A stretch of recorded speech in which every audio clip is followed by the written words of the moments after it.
1846 ခုနှစ်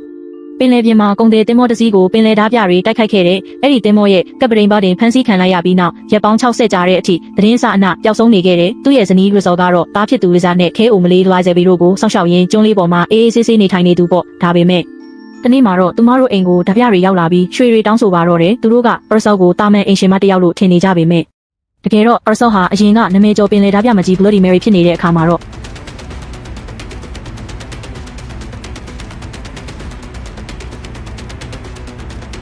ဓပြတွေကပရဆော့ကိုနှိပ်စက်ဖို့စ조사ချိန်မှာသူမရဲ့သားလေးစာကအိမ်အောက်ကနေထွက်လာခဲ့တဲ့တားဖြစ်သူကိုကာကွယ်ဖို့အတွက်ပရဆော့ဟာသူမရဲ့စစ်မှန်တဲ့တိုက်ခိုက်ရေးစွမ်းရည်တွေကိုထုတ်ပြလိုက်ပါပြီးဓာပြတွေကိုတယောက်ချင်းစီဆုံးမပြီးနောက်သူမဟာဓပြဘူခါနိုရဲ့ရန်ကနေမိသားစုကိုကယ်ထုတ်ဖို့စ조사ရပါတော့တယ်ခါနော်ဟာပရဆော့ရဲ့အတိတ်ကရန်သူဟောင်းဖြစ်ပြီးသူ့စီကနေခိုးယူသွားတဲ့ရွှေတွေကိုပြန်လိုချင်နေတာပါ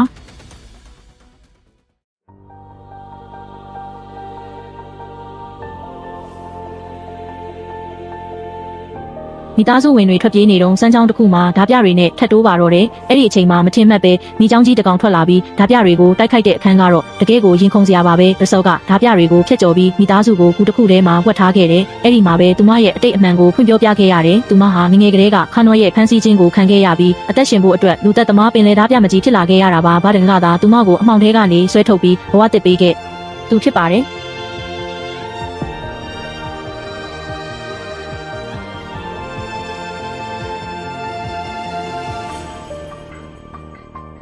ခင်မုန်းဖြစ်သူဘာတင်အသက်ရှင်သေးတယ်လို့သိလိုက်ရတဲ့အချိန်မှာပရဆော့ဟာရွှေတွေနဲ့လဲလှယ်ဖို့တွားခဲ့တယ်ဒါပေမဲ့ခနော်ဟာဂတိမတီပဲဂျင်းစီရဲ့ရှေ့တင်ဘာတင်ကိုဖုံးမြက်လိုက်ပါတယ်ဒေါသထွက်နေတဲ့ပရဆော့ဟာရွှေတစ်တာအောက်မှာဘုံထောင်ပြီးဓပြတွေကိုအမှုန့်ကျိတ်ပစ်ခဲ့တယ်နောက်ဆုံးတိုက်ပွဲကတော့ကြောက်ဆောင်ပေါ်မှာခနော်နဲ့ပရဆော့တို့ရဲ့ဓာချင်းရှင်ပြိုင်ပွဲပါပဲအင်အားချင်းမမျှပေမဲ့ခဲအိုမလေးလိုက်ဇယ်ဘတီရဲ့ကူညီမှုနဲ့အတူရက်ဆက်လာတဲ့ခနော်ကိုအပြီးတိုင်ဆုံးမနိုင်ခဲ့ပါတယ်